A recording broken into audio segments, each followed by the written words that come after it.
뭐 10년 가까이 공부도 하고 뭐 신학 서적을 많이 읽기도 하고 이렇게 지금도 설교 준비를 계속하지만 저도 아직 성경을 뭐 제가 성경을 다 압니다 이렇게 얘기할 수는 없습니다. 예, 그런데 그렇게 말씀하시는 분들의 마음을 저도 100번 이해하고 저도 이 성경을 오랫동안 정말 몇십 년 저도 지금 20년 이상 이 성경을 읽었고 또 공부함에도 불구하고 저도 이 성경을 감히 나는 이 성경에 능통합니다라고 얘기를 하기가 이렇게 쉽지는 않은 것 같아요. 그럼에도 불구하고 우리가 이 성경에 그럼에도 불구하고 이 성경이 무엇을 말하고 이 성경이 나에게 하시는 말씀이 무엇인가를 잘 아는 것은 그러나 너무도 중요합니다. 그러니까 제가 이거를 어디에 몇 장 몇 절에 무슨 말씀이 적혀 있고 뭐 핵심 요절들이 어디고 이렇게 얘기를 하자면은 저도 뭐 어렵겠지만 그러나 이 성경에서 우리에게 말하고자 하는 그 의도가 무엇인지 이 성경에 적혀 있는 하나님의 그 중심이 무엇인지, 그래서 나의 삶에서 무엇을 실천해야 되는지, 그래서 우리가 이 믿는다고 하는 것은 무엇입니까? 곧 믿는다고 하는 거는 행동한다고 하는 것과 통한다고 하는 거를 우리 야고보서를 통해서 배웠지 않습니까? 그러니까 저와 여러분이 그래요.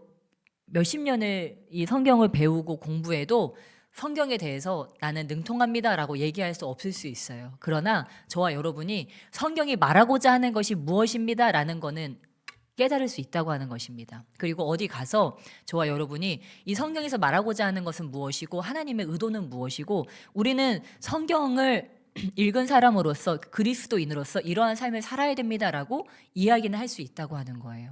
여러분 아마 여기 계신 분들에게 시간을 준다면 그런 얘기를 어느 정도 하실 수 있으실 거예요. 그렇죠? 그리고 그 무엇보다도 가장 중요한 거는 일단 두 가지 이야기가 있습니다. 이 성경을 탈탈 털면 어떤 분은 사랑이 나온다고 하고 어떤 분은 성경을 탈탈 털면 십자가가 나온다고 얘기를 합니다. 그러니까 이 성경에서 결국 얘기하려고 하는 것은 십자가고 사랑이구나. 그리고 늘 저희가 설교하듯이 사랑은 곧 용서이구나. 그러니까 십자가가 곧 그 용서와 희생의 사랑이구나. 그런 거를 우리가 일단 기본적으로는 저와 여러분이 이것을 알 수 있습니다.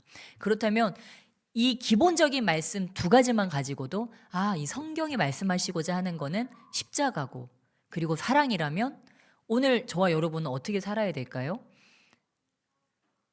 십자가를 지는 자기 부인의 삶을 살아야 되겠죠.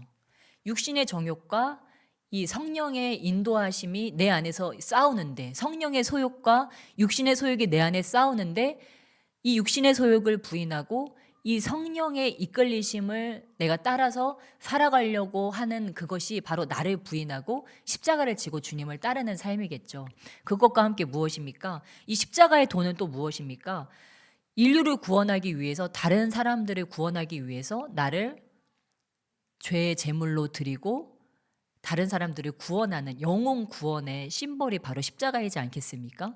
그러니까 십자가가 말하는 것은 이 사랑이구나, 이타적인 권능이구나. 그러니까 내가 오늘 살아갈 때 다른 사람을 구하기 위해서, 다른 영혼이 예수 믿고 구원받도록 하기 위해서 내가 사랑을 실천하면서 섬김을 실천하며 사는 것이 그것이 바로 십자가의 사랑에 내가 순복하는 삶이구나.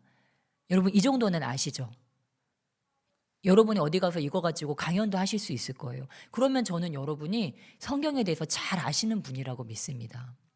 근데 여기서 내가 조금 더 이 성경에 대해서 안다고 얘기를 하자면 그 예전에 성경이 읽어지네라고 하는 그 이해시 사모님이 그 유명한 한국 교회를 강타했던 그 성경 강의가 있잖아요. 근데 그 강의에서 하시는 말씀은 결국 그거예요. 이 성경은 결국 누가 왕이냐 하는 이야기다. 누가 왕이냐. 창세기에서 처음에 하나님이 내가 왕이다 하시고 천지를 창조하시고 모든 기사를 베푸셨죠. 근데 아담과 하와가 뭐 했어요? 그 왕권에 도전을 했어요. 나도 왕 될래요 하면서 선악과를 따먹었어요. 그리고 또 아담과 하와 이후에 또 가인이 어땠어요? 가인도 그 왕권에 도전하면서 내가 주인이라고 하면서 그 하나님이 자기 제사를 안 받으시니까 기분이 나빠가지고 하나님한테 화가 나가지고 아벨을 죽였죠. 하나님의 왕권에 자기가 도전하기 시작했습니다. 바로 이것이 창세기부터 그 이후에 벌어지는 일들을 이 왕권의 문제를 가지고서 저와 여러분이 보면은 아, 이게 결국 왕 게임이구나. 하나님이 왕 되시냐? 아니면 인간이 왕이 되느냐? 이 왕 게임이라고 하는 거를 그런데 아브라함 같은 자, 노아와 같은 자, 하나님의 왕 되게 했던 그러한 자들은 어떻게 돼요? 의인이 되고 옳다함을 받아서 결국 정말 그 왕권에 참여하는 자들이 됩니다. 그런데 자신이 왕 되려고 했던 자들, 사울과 같은 자들, 아합과 같은 자들, 그런 왕들은 나중에 다 어떻게 해요? 그 끝이 다 비참해집니다. 그래서 이 구약을 통해서도 하나님이 왕 되시게 하느냐 아니면 내가 왕이 되려고 하느냐, 당장은 저와 여러분의 갈망에도 뭐가 있어요? 내가 왕이 되고 싶어요.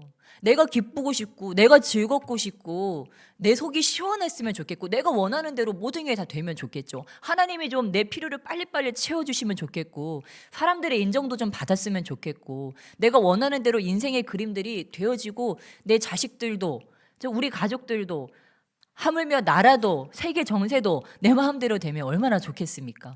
그런 마음이요, 저와 여러분에도 왕 되고자 하는 이런 마음이 있습니다. 근데 그 끝이 어때요? 성경을 통해서 보니까 내가 왕 되려고 하면 그 끝이 비참해지는구나.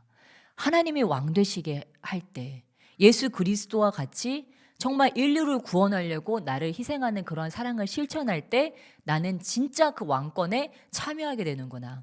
그래서 오늘 이 본문 말씀에 보면 마태복음 28장 18절에 보니까 예수님이 사실 이 마태복음 28장 18절 이전에는요, 정말 저희가 눈뜨고 보기 어려운 예수님의 십자가 순환상이 다 나옵니다. 예수님이요, 끌려가셔서 대답도 못하시고 변명도 못하시고 맞으시고 못 박히시고 순환당하시는 그런 것을 하시는데 그 십자가의 결국은 무엇이었습니까? 18절 말씀과 같이 하늘과 땅의 모든 권세를 가지셨다고 하는 것입니다.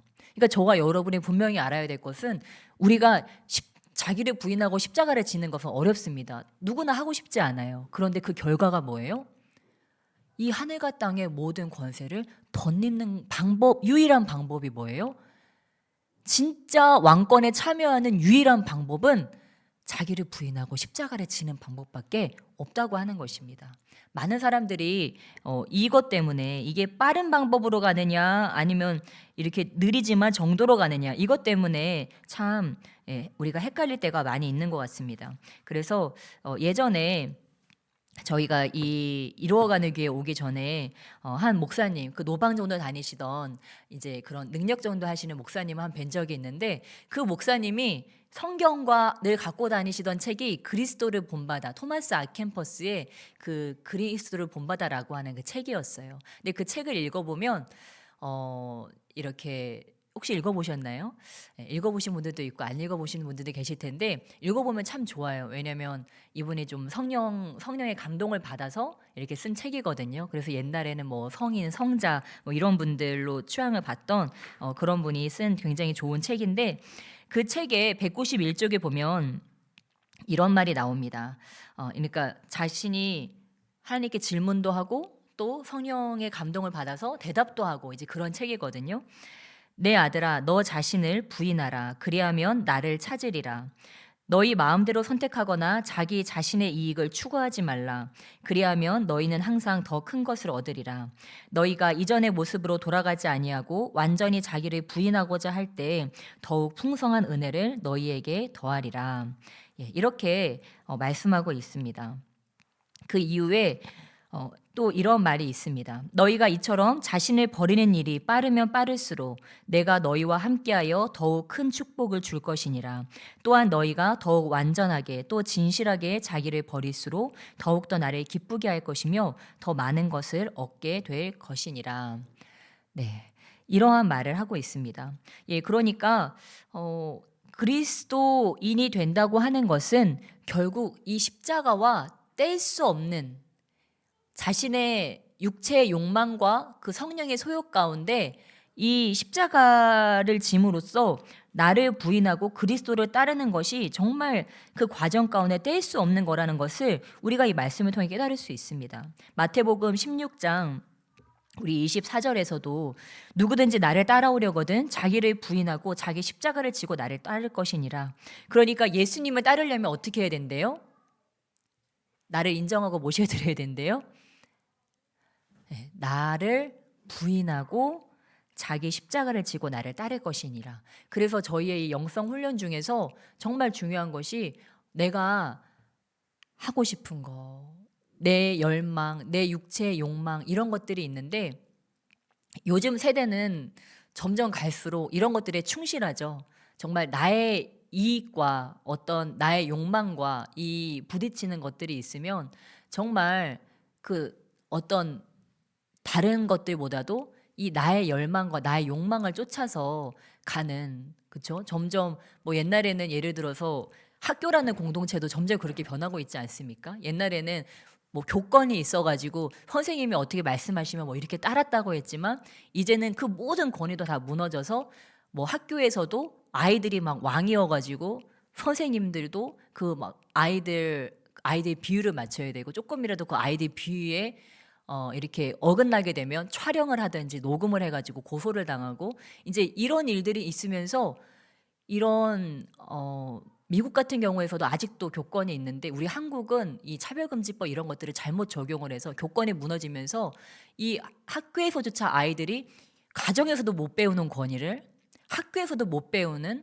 정말 이런 이상한 아이러니한 상황에 지금 빠졌어요. 그러니까 이 아이들이 점점 어떻게 됩니까? 무서워하는 게 없는 그런 세대로 자라나고 있다고 하는 거예요.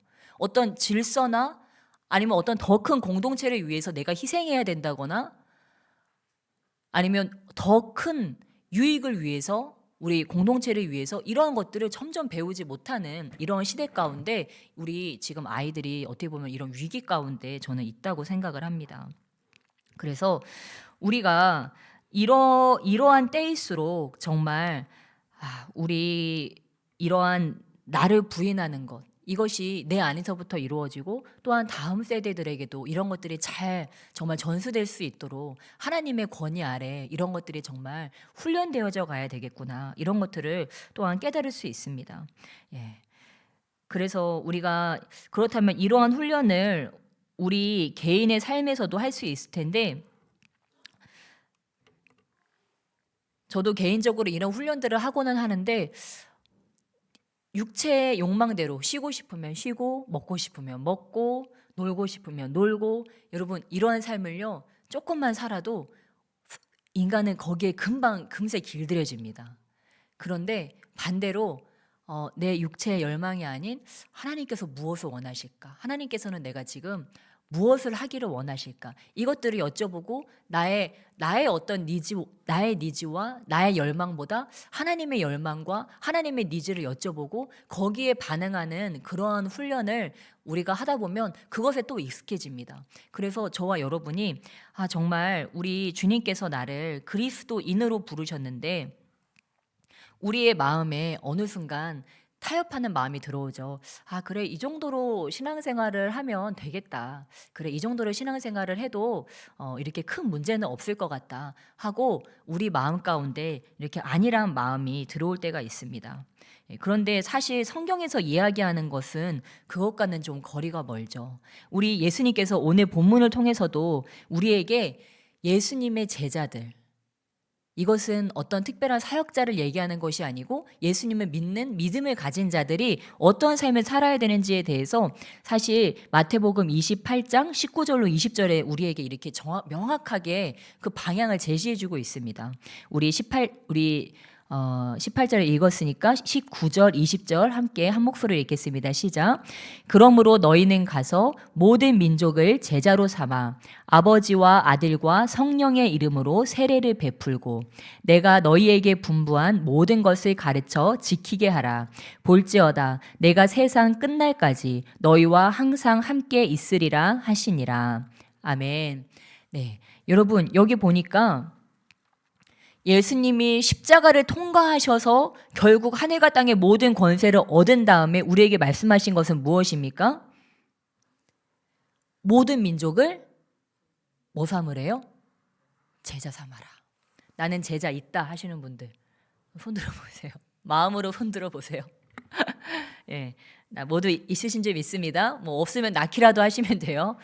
그래서 내가 내 몸으로 낳든지 밖에 나가 영적으로 낳든지 제자를 반드시 낳아야 된다고 하는 것을 우리가 이 말씀을 통해서 깨달을 수 있습니다. 그러니까 예수님이 내가 십자가를 통과해서 모든 권세를 내게 주셨으니까 너희는 이 권세를 가지고 내가 예수님 권세 누구 권세예요? 예, 바로 여러분의 권세인 줄 믿습니다. 내 권세가 된 것을 믿으시길 축원합니다. 그래서 그것을 믿고 우리는 가서 모든 무엇을요? 모든 대한민국 국민을 네, 모든 민족을 요즘에 막 혐중도 일어날 수 있잖아요. 그러나 우리 그리스도인들도 똑같이 막 혐중하지 마시고 우리는 이런 때일수록 또 그들의 마음을 또 다 그런 게 아니잖아요. 그 사람들이 여기 들어와 있는 사람들이 캄보디아에 납치해 간 거 아니잖아요. 그러니까 우리 그리스도인들은 더 마음을 넓혀서 예, 정말 이 모든 민족을 또 이러면 안티 생기는 거 아닌지 모르겠네. 아무튼 이렇게 모든 민족을 제자로 삼아서 예, 아버지와 아들과 성령의 이름으로 뭐를 베풀래요? 세례를 베풀래요. 그러니까 여러분이 한번 꿈꿔보시는 거예요. 꼭 교회 데려와가지고 목사님한테 세례 받는 것도 의미 있지만 나도 나중에 좀 해외 나가가지고 막 급한 대로 영접기도 시키고 세례도 줄 수 있다는 거예요. 하나님께서 저와 여러분에게 그런 권세를 주셨다는 거예요. 그것을 원하신다는 거예요. 얼마나 멋집니까? 그리고 어떻게 하래요? 20절에 보니까 예수님이 우리에게 분부한 모든 것을 그들에게 어떻게 하래요? 가르쳐서 지키게 하라. 예, 라고 말씀하십니다. 이것을 할 수 있는 이유가 무엇이래요? 예수님께서 세상 끝날까지 저와 여러분과 함께 하시기 때문에 그 능력과 권세를 옷 입으시고 우리에게 그 능력과 권세를 옷 입혀 주시면서 이거를 함께 하시기 때문에 이렇게 할 수 있는 줄 믿습니다. 예, 그래서 진짜 우리 막 얘기 들어보니까 권사님도 막 기도해서 막 나으셨다는 그런 얘기도 들려주시고, 근데 그렇게 하실 수 있는 이유가 뭐예요? 행하셨기 때문에. 그 믿음에 순종해서 내가 전도도 해보고 기도도 해보고 치유기도도 해보니까 그런 일들이 막 일어나지 않습니까? 근데 정말 저희 성도님들 얘기 들어보면 그런 얘기를 자주 들을 수 있어요. 특별히 막 행동파이신 분들 얘기를 들어보면은 그런 간증들이 더 많은 걸 알 수 있어요. 왜요? 순종하니까 역사가 일어나는 겁니다. 내가 아무리 믿음이 좋아도 이거를 행하지 않으면 능력 안 나타나면 어떡해. 괜히 말했는데 틀리면 어떡해. 괜히 괜히 본전도 못 찾으면 어떡해. 이런 생각 때문에 정말 그쵸 마음이 이렇게 위축될 때가 있어요. 근데 일단 하고 보는 거예요. 왜요? 퍼센트를 올리기 위해서. 예. 그래서 내가 어차피 순종을 안 하고서 1년, 2년, 3년, 뭐 10년, 20년 가나 여러분 그래도 세월은 똑같이 가는데 내가 틀리든 맞든 되든 안 되든 계속 행하면서 1년, 2년, 10년, 20년 간다고 생각해 보세요. 이게요, 지금 1년은 아주 미비해 보이고 어쩌면 저 사람이 훨씬 더 창피한 삶을 살아갈지 모르지만 이게 몇 년 뒤에는 완전히 천지 차이가 된다고 하는 것입니다. 이거를 실행한 사람과 그냥 이거를 묻어놓은 사람과. 이거 달란트 비유에서 그 얘기잖아요. 이 주님께서 주신 재능을 꺼내서 막 썼더니 다른 사람들은 장사를 많이 해서 많이 남기는데 이거를 두려워가지고 묻어놓으니까 이걸 하나님이 오셨을 때 하나님을 오해했다는 거예요. 그러니까 저와 여러분도 하나님을 오해하지 말고 이거를 해도 하나님이 뭐 나와 함께 하시겠어? 뭐 이거 책임져 주시겠어? 나 너무 부족해서 하나님이 나까지는 커버 못 해주실 것 같아. 막 우리 그런 생각이 있잖아요. 내 생활이 거룩하지 못하니까 좀 내가 그렇게 주님께 자랑스러운 자녀가 아니니까 하나님이 뭐 좀 거룩하고 좀 성별되고 특별한 기름 부음을 받은 사람한테는 그렇게 하시겠지만 나한테는 그렇게 하지 않으실 거야. 예. 그런데 제가 예전에 그런 말을 들은 적이 있어요. 한 목사님이 이렇게 한 목사님들의 그룹이 있는데 그 중에 한 목사님이 엄청 인격적으로 질타를 많이 받으시는 그런 목사님이 계시대요. 그러니까 뭐 어떻게 저런 사람도 목사를 하냐, 뭐 이제 이런 얘기가 막 나올 정도로 그런 질타를 많이 받으시는 목사님인데, 근데 이제 기도하거나 어떤 사역을 하시는 거 보면 하나님 참 열매가 있고 하나님이 그분을 사랑하신다는 거예요. 그래서 저도 그 얘기를 들으면서 아 그래 우리 인간의 눈으로 볼 때는 아 저 사람은 너무 인격적인 결함이 너무 많아 이렇게 생각을 할 수도 있지만 하나님 보실 땐 또 다를 수 있다고 하는 거예요. 왜요? 그 사람이 하나님을 사랑하고 하나님 안에서 그가 실행할 때 하나님께서는 또 그것을 또 그의 의로 여기신다고 하는 것입니다. 그러니까 저와 여러분도 다른 사람도 마찬가지지만 나 자신도 너무 그렇게 하나님이 나랑은 함께 안 해주실 거야.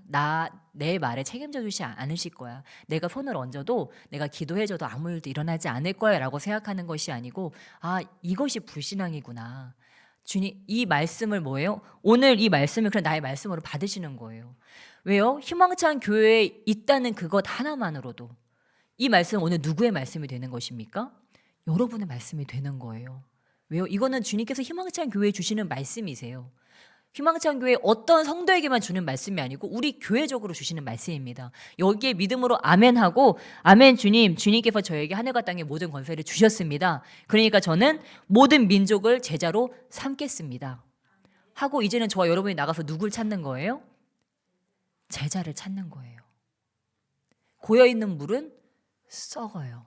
흐르는 물은 계속 살아있습니다. 계속 생명력을 얻고 자기도 살고 남도 살립니다. 그래서 우리 돌아온 탕자의 그 비유에 보면 탕자가 흥청망청 창녀들하고 그 재물을 다 탕진하고 돌아오잖아요. 근데 그 형이 보고 그 장자가 보고 어떻습니까? 왜 나는 아버지 집에서 이렇게 충성되게 있었는데 왜 나는 소 한 마리도 안 잡아주시고 응? 쬐끄만 소 한 마리, 염소 한 마리도 안 잡아주시고 저 아들은 저렇게 이뻐하십니까? 하고 질투를 하고 시샘을 해요. 그러면 저 돌아온 탕자는 무엇입니까? 새신자예요. 새신자. 새신자. 그러면 그 장자는 누구입니까? 이제 교회의 장로님, 권사님, 집사님, 이제 오래된 신자들을 이야기합니다. 유대인들을 얘기하죠. 그 돌아온 탕자는 뭐 사마리아인이나 어떤 그 죄인들 뭐 이런 무리를 얘기할 수 있죠. 세리와 창기와 같은 자들 그런 자들을 얘기할 수 있습니다. 그러면 근데 우리 목사님들이 이 설교를 하면서 항상 하는 말이 있어요. 이 돌아온 탕자는 탕자인데 집안에 있던 그 장자는 누구냐? 사실은 실제적으로 집안에 있는 탕자다.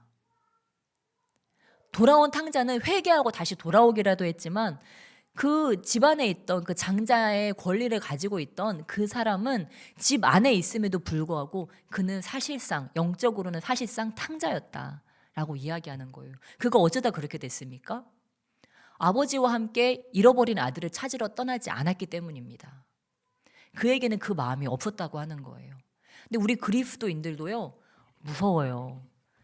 이게요 주님 안에 가만히 있다 보면은 우리도 집안의 탕자가 되기가 쉽다고 하는 것입니다. 왜요? 가만히 있으면 아버지가 먹을 거죠, 입을 거죠, 다 책임져 주셔, 뭐 등 따시고 뭐 좋으니까 뭐 굳이 나가서 막 탕자를 찾아야 될 필요성도 못 느끼겠고 나는 가만히 앉아도 천국행인 것 같고 이러니까 가만히 있는 것 같은데 하나님 보실 때는 어때요? 너는 집안에 있는 탕자다. 왜? 저 잃어버린 자들, 나는 저 잃어버린 자들에게 마음이 있는데 왜 저 잃어버린 자들에게 나가지 않느냐? 왜 그렇습니까? 성경에서 우리가 성경을 잘 읽으면서 하나님이 진짜 우리에게 원하시는 것이 무엇인지를 그거를 주안점으로 두고 우리가 마태복음도 읽어보고 사도행전도 읽어보고 로마서도 읽어보면요 하나님 우리한테 원하시는 거 딱 하나예요. 그거 무엇입니까? 내가 예수님의 진정한 제자 돼서 제자 삼는 사역을 하는 것이 하나님의 유일한 갈망이십니다. 그것이 우리를 진정한 신자 되게 하고 진정한 그리스도인 되게 하는 그런 유일한 것이라고 하는 것입니다. 그러니까 왜 우리 막 부모님들 그런 말씀 하시잖아요. 너도 너 같은 자식 낳아봐라 뭐 이런 얘기 하잖아요. 그 말이 뭐예요? 우리가 어릴 때는요 부모의 마음을 절대 몰라요. 근데 자식을 낳아보면 하나님 아버지 마음도 좀 알겠고 부모님 마음도 알겠는 거예요. 여러분 목회하시기 전에는 목회자 마음 절대 모릅니다. 여러분이 목회를 해봐야지 목회자 마음을 알게 돼요. 제 마음 알으라고 목사님 한승희 목사님 마음 알으라고 하는 소리가 아니고요. 하나님 아버지 마음을 알으려면 우리가 제자 삼는 사역을 해봐야지 하나님 아버지의 마음을 알 수 있고 진정한 그런 하나님의 자녀가 될 수 있는 그러한 방법이라고 하는 것입니다. 그러니까 이 하나님께서 저와 여러분에게 이러한 사명을 맡기시고 리더를 삼으시고 이러한 것은 우리가 자격이 있어가지고 그런 자리로 올리는 것보다 제가 볼 때는 하나님이 한 사람 한 사람을 완성시키기 위해서 성화시키는 가장 최고의 방법이 이 제자 삼는 일인 것 같아요. 제자 삼는 일을 하지 않으면 만약에 제가 아직도 청년이었다. 그러면 저는 굳이 용서하려고 하지도 않고 굳이 품으려고 하지도 않고 입술을 더 거룩하게 하려고 하지도 않고 신앙생활을 뭐 더 무단히 더 열심히 하려고 하지도 않을 수도 있을 것 같아요. 예를 들면요. 근데 우리가 전도사가 되고 또 뭐 집사 직분도 받고 권사 직분도 받고 장로 직분도 받고 이렇게 사역도 뭐 목회자 직분도 받고 이렇게 하면 어떻게 해요? 그 사명을 감당하기 위해서 거기에 합당한 사람이 되기 위해서 우리가 언어도 변화시키려고 하고 또 용서가 안 되는 것도 용서하려고 하고 더 품으려고 하고 또 나의 성품도 부족한 성품들을 더 이렇게 부족한 것들을 더 구비시키려고 더 절제하려고 하고 이렇게 하면서 어떻게 합니까? 예수 그리스도의 그 완전함에 우리가 점점 참여하는 그 과정 가운데 들어서게 된다고 하는 것입니다.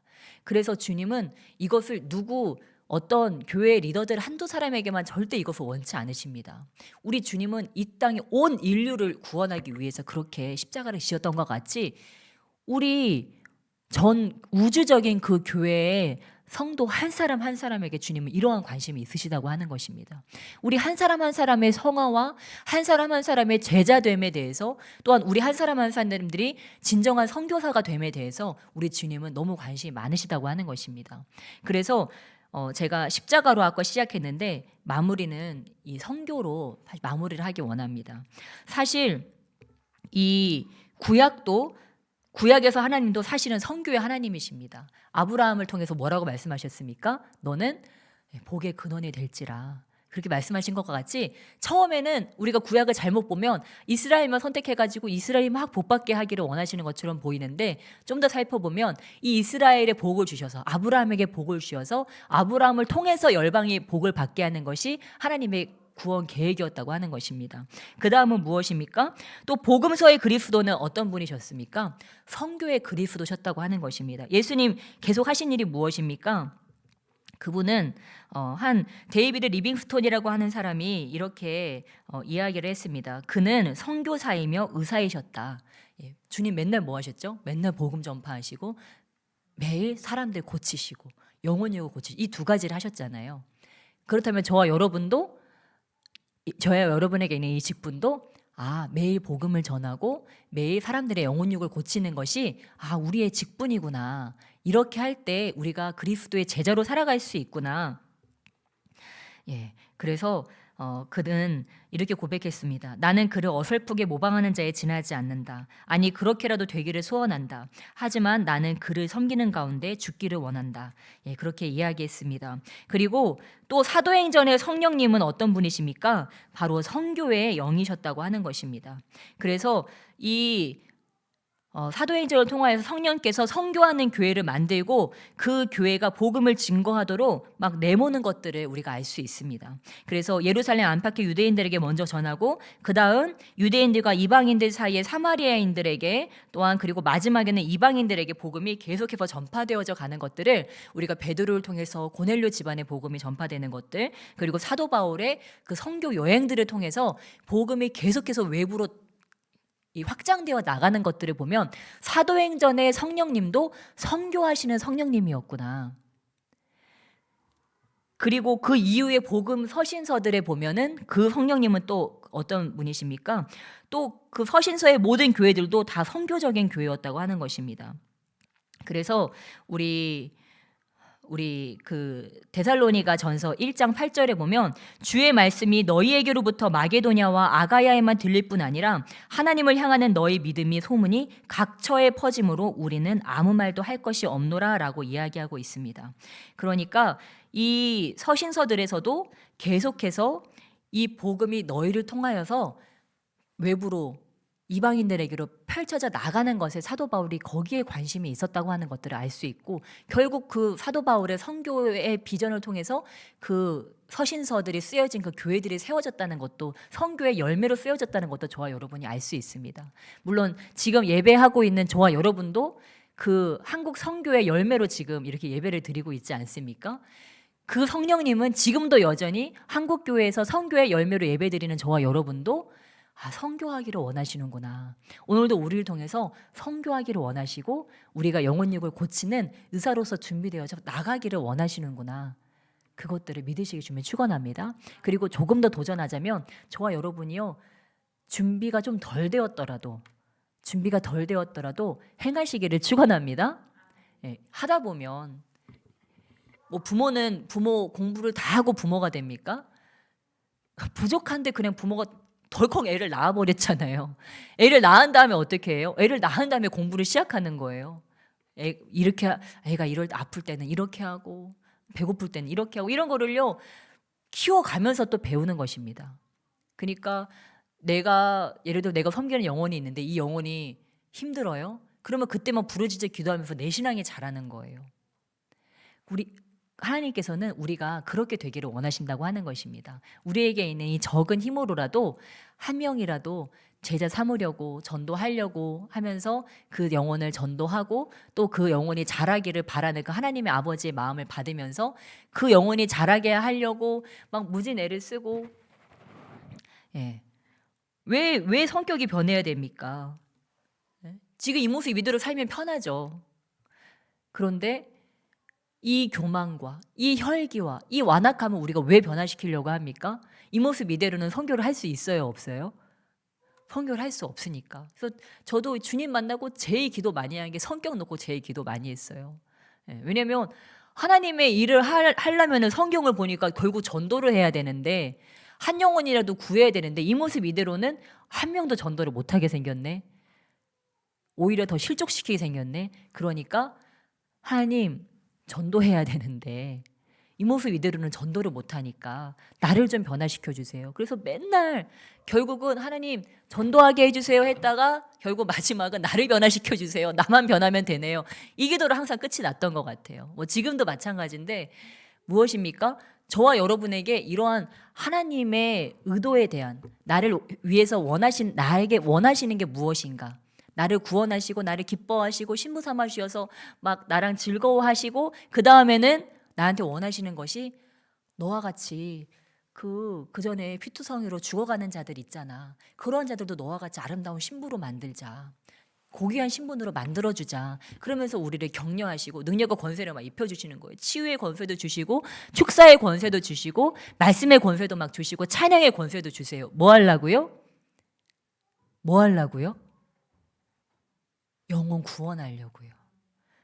그래서 정말 저와 여러분이 이 하나님 아버지의 마음을 알아서, 이 결국 주님은 십자가에, 이 성경이 말하고자 하는 건 십자가고 사랑이고, 그러기 때문에 결국은 성교로 연결되어지는구나. 그러니까 내가 오늘 살아가는 삶은 예수님의 진정한 제자로 변화되고 또한 제자 삼는 것. 그것이 주님께서 나에게 원하시는 것이구나.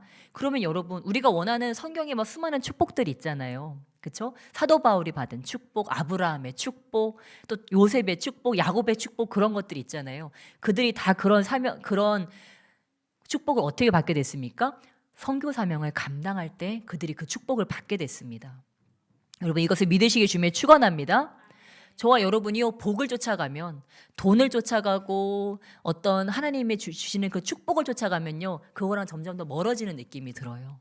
그런데 그것이 아니고 선교를 쫓아가면 여러분 그 모든 복을 다 받게 되실 줄 믿습니다.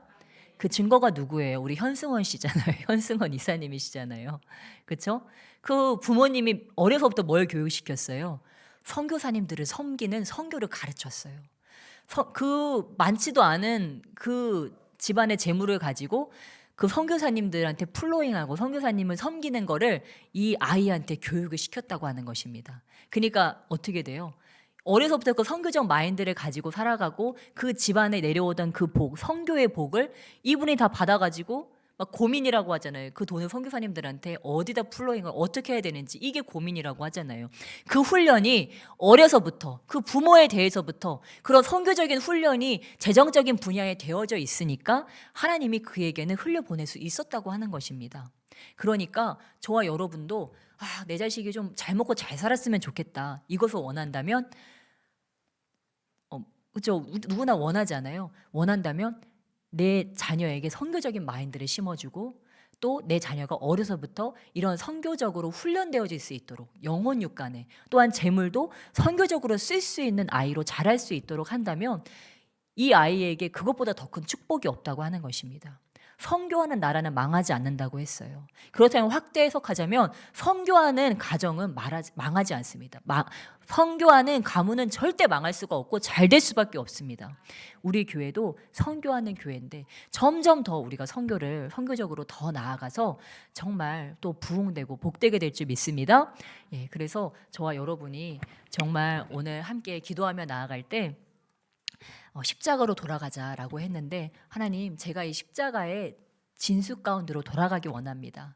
내가 주님과 함께 십자가에 못 박히고 주님과 함께 다시 살아서 내가 주님의 참 제자 되어서 정말 예수 그리스도의 제자, 정말 주님께서 기뻐하실 만한 열매, 그 제자들을 세우는 자가 주님